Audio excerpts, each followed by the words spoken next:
Ho, ho, ho, business builders. In today's Christmas special, we're unwrapping the complexities of Christmas with our now almost regular guest, clinical psychologist Samantha Young. We discuss how to juggle the festive season's demands with personal well-being, what to do if we have to spend Christmas alone, and how to be a better leader in our homes. So, stay tuned for some practical advice about having a balanced and successful holiday period, sprinkled with a bit of festive cheer. Well, welcome to the Business Builders Podcast. We are your hosts. I am Brenton Gowland. And I'm Ron Tomlin. Do you like the way I put a bit of emphasis on the I? Yeah. Ron, it's the last episode for 2023. Hard to believe. And we've done quite a few this year. Just a couple, 24-ish episodes. I think so. We've stayed fairly regular. Yeah, that's the way to be in life as in podcasts. That's good. And to those of you who are listening, we really thank you for listening. We have a great time doing this with the guests that we have on and just spending time talking about these things. Because really interesting, when we do this podcast, Ron and I have talked about this before, we actually find that we're probably the ones that learn the most. Oh, absolutely. Particularly from our guests. Yeah. And it's one of those things that makes doing this type of thing worthwhile and educational for us. So I love it. So for our listeners, you are joining in on listening to us learn and learning with us. And a really nice thing, I've gone through the stats just recently. There's about 12 to 14 countries that regularly listen to us, everywhere from South Africa to Iran. We've got listeners in Iran. Interesting. Yeah. Obviously in the States, throughout Europe, in Sweden. Mm-hmm. A couple of people in Sweden. That's a new place that's close to my heart now. Yeah, very good. Blue and yellow. Blue and yellow. Yes, indeed. Anyway, so it's been a great year and we're looking forward to a even better year next year with all sorts of different guests that will be joining us. And I can't think of anyone I'd rather have on as our final guest for the year than someone we've had on before. She's becoming a bit of a regular on. That's the way I like it. Speaking of regularity again, and that's the CEO of Human Psychology, Samantha Young. Welcome, Samantha. Hey guys, nice to be back. How are you both? We are fantastic and we're coming into Christmas. Isn't it the best time of the year? Well, I'd like 9 more sleeps I just worked out. Is that right? 9 more? No. Yeah, it is. I think it is. 9 more sleeps. It depends on whether you consider Christmas Day to be Christmas Eve Day, Okay. So well, just remember this podcast will be coming out next week, so it'll be less than that. Less than. So it's on us. Christmas is upon us. It'll be coming out on Monday. So what does that make it? So it's the 15th today. We're on the Friday. So if it comes out on the Monday, the podcast, that's the 17th, 18th, 19th. So 6 days away from Christmas when this podcast comes out. So I think I might have a bit of a distorted lens on Christmas, partially because of the work we do at Human Psychology. So. Well, I did throw that comment out there on purpose because I know what we're going to talk about. Yeah, I think for our team, our clinical team, it's actually often a time for people to be stressed, exhausted, depressed, even sadly suicidal. And many of our clients are facing emotional, financial and relationship challenges that combine into this lovely perfect storm this time of year. So that's kind of my skewed lens that I'm trying to offset with festivities with my family and friends. So if you're joining us for this last episode of the year, the vibe we're looking at today is Christmas. What should we say? How to make Christmas a cracker? The highs and lows. The highs and lows of Christmas. I'd like to say how to flourish this festive season. Because Christmas is important for business people, yeah? Well, it's this weird artificial deadline that we set that everything basically has to be finished and stop. Yep. Round about the 22nd, I think, for a lot of people. Yes. And so there's this bizarre, sort of everything has to finish by the 22nd pressure. And then on top of that, we've got planning for Christmas, all the Christmas events. It's a difficult time. Yeah. And there's lots of different stressors, I think, particularly at the moment. So for some people, it's a reminder of loss this time of year. Yeah. If they've lost a loved one during the year, these milestone events like Christmas really bring that home. Obviously, cost of living at the moment. And I was sharing with you both, my divine 18-year-old daughter presented me with a Canva slide deck of her Christmas wish list, which is a TikTok trend to the horror of parents all over the world right now, the audacity was gobsmacking, and the pressure that places parents under to try and meet this expectation of Christmas. So tell us a little, we obviously sat down and had a look at this thing, and I must admit, I sat there and went, you've got to be kidding me. Just share us a little bit about what's in it. Nothing wrong with your daughter doing that kind of thing. About 15 slides, Canvas slide, beautifully produced, can I just say. Well, she might have a future in graphic design.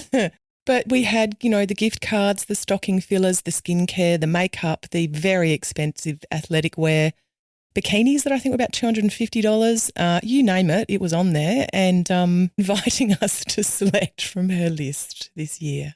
I liked the last slide. It was clearly a drum kit wrapped up in Christmas paper with a sign going, I hope it's a dog. As in, don't disappoint me, Mum. Yeah, I thought it was great. So, but that's just really tough for parents if that's the And I'm hearing 8-year-olds putting together this kind of slide deck at the moment. Well, I wonder how many countries it's happening in. Like I said earlier, we got about 12 to 16 countries listening to us. If you're listening, have you heard of parents getting slide decks from their kids for their Christmas wishes? It's a TikTok phenomena. Thank you, TikTok. Yeah, wow. So then all of that leads, I think, to just exhaustion. Yeah. Exhaustion, Or almost the opposite thereof, because when you think about it, we were talking about this obviously earlier, you're, as a business person, if you're anything like us and other people, and I'm sure you are, you go during the year and you're completely laser focused. And then you come to Christmas, sure, you got family responsibilities, but all of a sudden everything stops and you're forced to think about relationships, family, life, because it just stops. Yeah. Nature doesn't like a vacuum. No. So today, if you've got the gist, we're talking on this podcast about how to navigate Christmas and how to have a great Christmas, really. So Sam, when everything stops, what happens for people? Well, obviously it's an individual situation, but for type A, high achieving, driven entrepreneurs and CEOs, it can actually feel really unsettling, and there's a feeling of agitation and loss of purpose. And like, what am I meant to be doing with my time? And the thought of just sitting down reading a book doesn't feel productive, because we're very much, I think, told that busy equals worthy, busy equals productive. And so when we're not busy doing something productive, we're actually a bit of a loss as to what to do with ourselves. Yeah, I think relaxation is often emphasized as part of the holidays, but business leaders often find that a really hard thing to do at the best of times.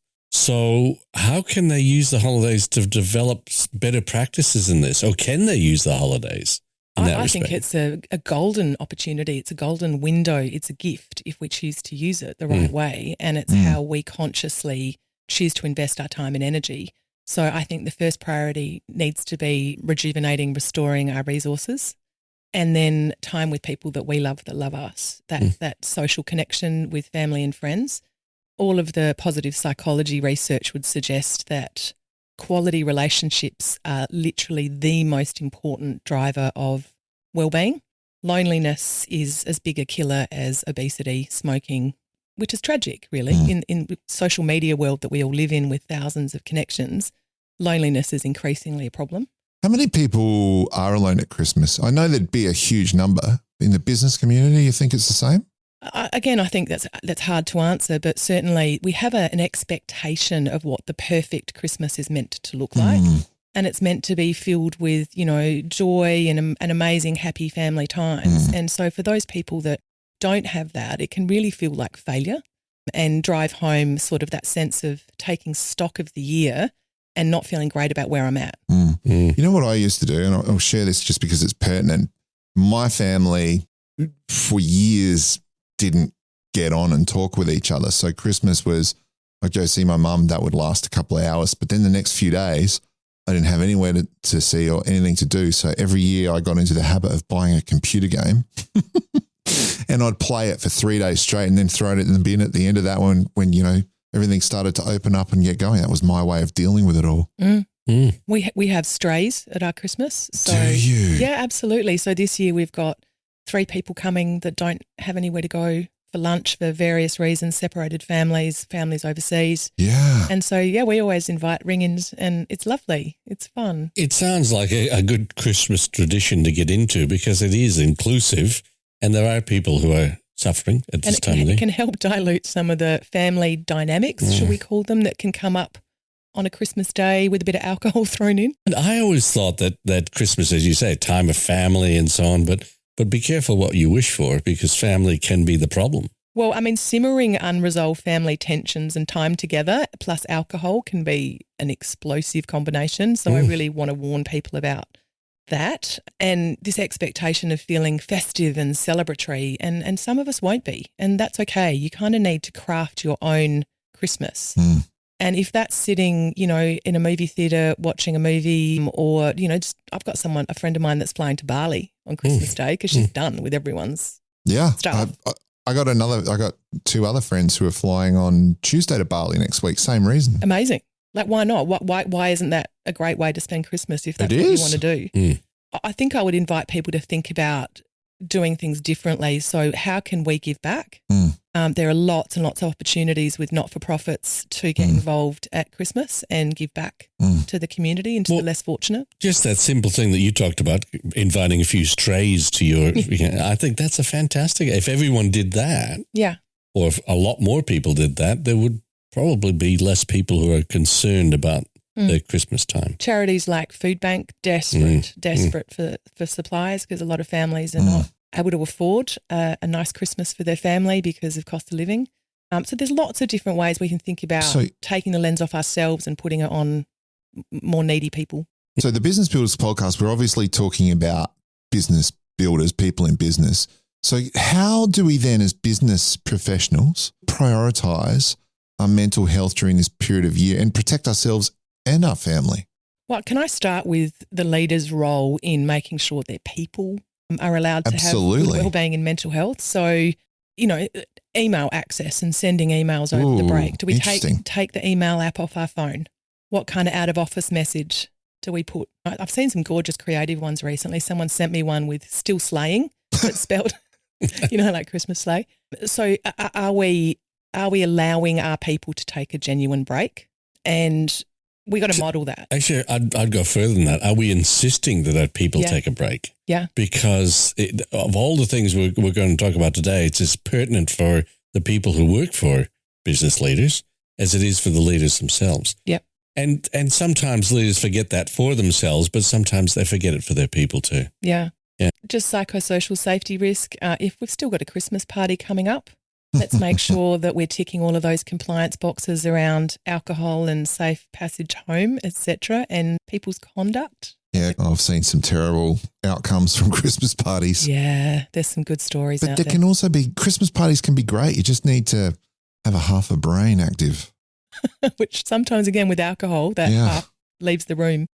So I think it's a wonderful time to take stock. So we often don't think about what we're proud of in the year, our achievements, and really sit down and list them down, write them down and go, this is what I'm really proud of this year. This is what went really well. And then you can reflect on some of the learnings. And then how do I want my leadership to be in 2024? Yeah. What am I going to do differently? What am I going to drop, delegate? How am I going to consciously invest my time and energy in priorities rather than reactive chaos?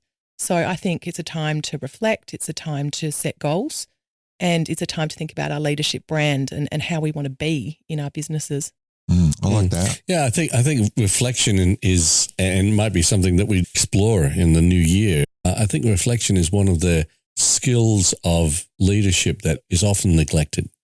And this is a perfect time to, you've got a little bit of time on your hands. You might be looking for something to do, doing the things that you talked about, looking back and thinking, what have I achieved and what have I learned from it? Because we learn a lot every year, but if we're not reflecting on it, we're not taking stock and sort of assimilating it into who we are, we're missing an opportunity there. So one thing maybe to think about is taking a values inventory. So what are my values, and being really explicit about those, and then you can align your priorities to those values, because values are dynamic. They do change over time, and reignite your leadership purpose. You know, why am I doing this? Why should people follow me? You know, what gets me out of bed in the morning? Because that actually is where culture comes from, and it's contagious. Yes. And it's the antidote to burnout as well. It can also cause burnout, but having a really clear sense of your leadership why, I think is a really positive thing to go into 2024 with. Yeah, and you need to get some space to work that out because you just, there's no other way to do it in my view. Well, because, most of the time, if we actually look at how we spend our time week to week, very little of our diaries would honestly be deep thought, reflection, the strategic, how do we do things differently? Because our diaries are just crammed with, reactive stuff. So I think this is a really valuable window. Thinking about boundaries, thinking about what you're going to commit to. And one thing I'd love to see leaders, just from a straight wellbeing point of view in 2024, less telling people what to do, less meetings and more listening and just more hanging out informally with your team. And I think that is literally at the core of how to improve wellbeing. It's the most underutilized skill, I think, in the leadership's arsenal of tools is just listening. And I'm not talking about hearing. I'm talking about deep listening, looking at all the information that's coming in from people communicating to you and really understanding them a little bit better. And yeah, you're absolutely right. We don't do enough of it. And it can start with that intention at this time of the year. And I think that's a great word, Ron, set your intention. So we've talked about communication during the year. Strong team dynamics becomes part of successful business. How could we use the break to recharge and improve these aspects of our interaction with people?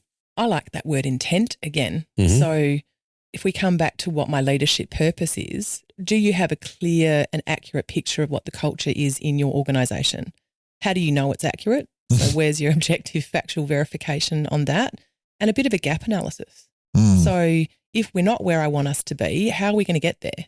What's the pathway? So strategic thought requires time and space and that sort of buffered bubble that the lovely Christmas break can give us. Now, I'm also not suggesting you spend your whole Christmas break doing this. I was just thinking about that. Because this is literally meant to be, if we think about healthy mind platter, right?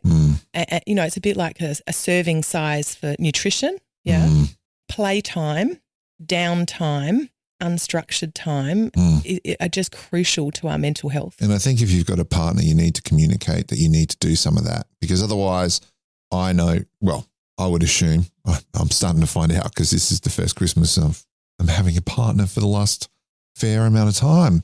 And, there's already been discussions about what are we going to do in our downtime, which is fantastic. But I think you need to prepare that person if you do need a bit of time to be alone and focus on business or focus on yourself. I think communication, I know we've talked about it, but I think it becomes a key aspect to that family working effectively. But if you ask most CEOs or entrepreneurs what's most important to them, what do you think they'd answer? Boy, that's an interesting question. In your life? Well, that's the problem. Right? I think a lot of them would answer growth of the business, future prospects. Should be family. Success, and usually success is defined by other people or society. It should be about their relationships. Yeah. But it's not. I think a lot of them would say, my family. You do think they'd say I do. that? I think they'd say my family. And that's when you sort of gently have to challenge that and go, well, time and money follow our priorities. And are they? So what you're saying is they say their family because that's what's expected of them. I don't think that's what they really think, unfortunately. And the potential consequences of that choice are really, really catastrophic. Losing relationships, not having close relationships with your children, not having friendships that you can rely on for emotional support outside of work. So a little birdie told me that the second week of Christmas is the biggest divorce week of the year. It is. I've got lots of friends that are family lawyers and they are gearing up for January. Wow. Really? Really? Sad, Yeah. And particularly at the moment we're seeing clinically, unfortunately, because of the housing crisis, a lot of people are staying together because they've got nowhere else to live. And that's creating all sorts of conflict and tension. Domestic violence. Well, I mean, at South Australia at the moment, we are at the most horrific statistic in our history of the most women killed allegedly by their partners or ex-partners ever. So we're reaching 2 a week now. I love that word, allegedly. Yeah, well. Oh, we have to say it, I know, but it's not alleged. It's not alleged at all. It's happening. Yeah. So, I mean, and as leaders, we need to be aware that our people bring their whole selves to work. And a lot of this stuff is going on in the background in their personal lives, and we might not know about it. Well, it actually speaks to the fact that we need to be leaders in our home as well, whether we're male or female. If we're going to be a leader at work, how do we lead at home? And I say this, I had this really interesting conversation with my partner last night, and I said, I really feel, she was talking about her friend's experience at the moment with some of the males they're dating. And look, this is going to sound bizarre, but the key thing I learned from church was how to navigate a relationship. And I went to church for years back, and it was like a mega church down south. Doesn't really matter who it was, but every other weekend they'd be talking about relationships and family and marriage, and then we'd have seminars. And I got years of that. And I think I actually learnt during that period of time how to navigate a relationship, because she keeps talking about how different I am than other people. And I said, I don't think I am. I think I've just had the training and have been made aware about how a relationship can work best. And so you do these things that you've learned and you see them having that result. It's like anything. You've got to learn how to have a relationship. And I don't think people do. It's interesting because I think a lot of people take for granted that being a human being, I know all about relationships. It is something that you need to think about. It is something you need to consider in your life. And I don't think enough people do it. And the Catholic Church do a very interesting thing, right? Because I grew up in Catholic schools. Right. Whenever they marry someone, it's mandatory that they go through marriage counseling. And the first thing they try to do is separate you. And you go, what? No, they really do. They do like a gap analysis. How did you fall in love? There's movies on this. I know there was a movie with Robin Williams about this. It was a comedic thing where he was doing the marriage counseling. But I think that's really smart. And Absolutely. I think, I'm not saying this is the reason, but I don't think society in general gets training, particularly men, in how to run a relationship. But that comes back to Ron's comment before about what success is, right? And so if we're going to define success by those extrinsic material factors like money, salary, house, car, not the quality of my relationships, I mean, we really need to turn it on its head. So we're talking about books to read over Christmas, and the one I'm going to strongly recommend is The 5 Regrets of the Dying. That's a fantastic book. Yeah. And so it's written by a hospice nurse. I think her name's Bronnie Warren. And it's the lessons that she learned from people while she sits with them in palliative care while they're dying, which sounds depressing, but it's not. And not one of them mentioned money. The first one is, I wish I hadn't worked so hard. All right. So if you are listening to this Business Builders podcast, our recommendation for this Christmas is the book 5 Regrets of the Dying. Yep. And then I think the other one, because people ask me all the time clinically in sessions, what book can I read? And look, I'm not a big advocate for self-help books generally, but 5 Regrets of the Dying, and the other one is Man's Search for Meaning. By Viktor Frankl. Fabulous book. And that goes to purpose. Yeah. So, and it's this idea that between the stimulus and the response is our choice that makes us human. And that's around how we want to be in the world and our leadership brand and being calm and well-resourced and, well enough that we actually can choose our response under stress. Okay. So again, if you're listening, we're going to say, I'll commit to that. I'll read those 2 books over the break. Ron's probably already read them both. I have. But having said that, one of the things that I find difficult, like most people do, is finding time for all this development stuff. I just download a podcast. Well, yeah. Audio book and then I go walk and listen to it. And the thing is, people think I've got to read the whole book and I've got to read it from cover to cover.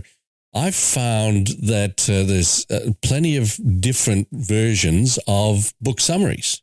Oh, yes. And you can pick up, I subscribe to Blinkist. What's that? Blinkist? Blinkist. And they give you probably a 5-page summary of the book. It depends on what the book is and how deep you want to go into it. And you can also do an audio version of that. You can get a lot of the key points and then decide I want to read the whole book. But you can get a lot of the key points. It takes you about 15 minutes a day. Now, during the holidays, that's a great, we were talking about time for reflection, 15 minutes in the morning. In fact, one of the books I'm going to be reading, because I read the Blinkist version of it, is the 5 a.m. Club. which is about getting up early and spending some time on your own development on a regular basis. I read the Blinklist version of it and thought, no, that's fantastic because I am a 5 a.m. type of guy. Yeah. And so, there's nothing better than somebody who agrees with you, quite frankly, but giving you some structure to your thinking about that. And what was interesting when I just read the summary is that they talked about having attention to 4 aspects of your life. We all talk about your mindset. They talked about your heart set, your relationship set, I think what they called it, and your emotional set and your soul set. Right? So I'm not going to go into the details of that, but it just getting little snippets of that and then being willing to explore it more it's a great time of the year to do those things. Can I share 2 more family traditions we do? So we borrow, I think it's Iceland we borrowed this from, Christmas Eve we give each other books and jammies, Christmas jammies, and we all sit around with our new books and either, your beverage of choice, hot chocolate, red wine, whatever, and sit and read our new books. So that's one we do. And then the other is there's a jar in the living room. Everyone in the family puts their cool memories in. So they just write down a bit of paper and put them in, like cool things that have happened that week, that day, and then we read them all on New Year's Eve. That's cool. It's really nice. Why don't you put them in beforehand and get one of you to create a Canva presentation? I was just with thinking. links to where you can buy things. I was just thinking, is that part of the Canva presentation? What books she want? Did she put books in there? That'd be a big no. No. But they're just 2 like nice ideas to decommercialize Christmas a bit. Yeah, absolutely. I mean, unfortunately, again, with all the societal pressure on people, which does make Christmas more difficult for a lot of people because it's about, do I get the right present? Have I spent enough on the present? All that sort of thing. Is everything going to look the right way in social media? Yeah. It's little things like that, as in little traditions, little genuine thoughtfulness. A lot of people buy presents and there's no thought that goes into it. I'd much rather, and I've told my kids this and my wife, I'd much rather have something small that's meaningful than something expensive that in all probability I don't even necessarily want. So I think we need to not accept any perfect representation of Christmas that the media or other people try and make us believe. So drop your expectations and any attachment to what it should look like. And that will immediately bring your stress levels down. Yeah. Well, that's again a leadership thing, isn't it? Because you're calling a spade a spade. Yeah. It's about being authentic. Boundaries, setting really clear boundaries around time and who you're going to spend that time with. Trying to avoid that excessive rumination about your life. That's a bit of a rabbit hole that if you go down, it can be hard to claw back from. And try and take a realistic, positive inventory of your achievements and what you're proud of and your strengths. Can I ask, what if any of our business builders out there are finding themselves alone at Christmas? Because now that happens, and I'll say that people who have got divorced, I know some blokes at the moment who are single a year or so and they will be spending their Christmases alone. What do we do if we're spending the time alone to keep our outlook positive? Well, the first thing I think we'll do is drop in the comments at the end. I'm going to give you a list of great support services that if you are really starting to feel in a dark place, please reach out for support to those really fantastic services like Lifeline. I think it's okay to acknowledge that's how you're feeling and then try and control what you can. So are there friends you can reach out to? Are there community events that you could attend? Are there volunteering opportunities you could get involved in? That's really cool. Yeah. That's a good point because there's nothing better when you are feeling lonely than having someone that you can talk to and being involved or getting involved in social activities that where you're giving as much as you're getting. And feeling lonely is not a permanent state and it's not a sign of failure. It's not a personality weakness. It's a temporary emotional condition that we can then take positive steps to address. Yeah, that's excellent. Thanks for that. And look, the other side, I think, of the coin is that it is a wonderful time of the year in general. And if we are surrounded by family and friends, and we should be celebrating that as well. We should be grateful. You look around the world at the moment, I was talking to someone last night about the series of just terrible events that have happened in Adelaide recently, with just some really awful deaths of people in the community that I think's really rocked Adelaide. Yeah. And we concluded that life is short. We don't know what's coming next. So let's celebrate now and be grateful now for what we have. It's just that real opportunity to genuinely sit with gratitude. Yeah. And if you are listening internationally, we have had a real tough couple of weeks in Adelaide. We've lost one of our top doctors. He got broken into at 4:30 in the morning and was unfortunately set upon by people and has passed away. So that's really tragic. And then there's been a series of other things. So Adelaide is feeling a little bit bruised. Yeah, we are feeling bruised, I think. Yeah. The other thing I just would say on behalf of our colleagues in emergency services is please drive carefully this break. Oh, yeah. Please drive carefully. If you're going to drink, do not drive. Yeah. And you're not going to get there any quicker by speeding or rushing. Just please look after each other on the roads. And it is a season where people get grumpy with each other in the car. People get grumpy at shopping centres. People get grumpy everywhere. Yeah, well, there's a lot of idiots out there, let's be fair. That is true. But you lay a stress. That's a mindset thing. Yeah. I mean, if you believe that, you are going to be finding that there's always people who will do what you're expecting them to do. Wasn't that the whole story of the Grinch at Christmas? Yeah, yeah, absolutely. My daughter works in hospitality and she was telling us some stories from this week and just some absolutely horrible behaviour towards our hospitality staff. So again, let's give our retail and hospo workers a break. They're doing their best. Yes. And yeah, try and be generous rather than mean to them. And conversely to that, if you do go places and bring a bit of cheer with you and cheer people up, they appreciate it immensely. And you get served better. And sometimes they give you things that you wouldn't expect. Here, have a free one of these. Yeah, winning for everyone. Yeah. Yeah, well, it's supposed to be the time of good cheer. Let's make it that way. And there's a positive thing that we can take into our practice of Christmas. So are there any other, as we kind of get towards wrapping up, are there any other tips and advice that you would have for our listeners about how they can have a positive, excellent Christmas that sets them up for the new year? As hard as it is, try to look after yourself with the basic self-care stuff. So diet goes out the window. If you drink alcohol, we all tend to drink more. We're not getting as much sleep. Exercise gets put on the back burner, but try as much as you can to just do some of those basics. Yep. Because then that gives you more resources to get through without being too stressed, and encouraging those around us to do the same thing. Yeah, we've talked about limits on alcohol and how alcohol is a depressant and dysregulates us. So just kind of watch that, particularly in professional settings. Put boundaries around how much you're spending. There's lots and lots of non-monetary gifts you can give people. It might be doing their garden for them or babysitting, or you can cook stuff, but you don't have to spend money on expensive things you can't afford. That's a great point. Yeah. I think I'm trying to remember who I was listening to, but they were saying on eBay after Christmas, something like 60% of gifts are unwanted. Yeah, wow. It's what an appalling waste of, resources and... Well, so maybe your daughter has something.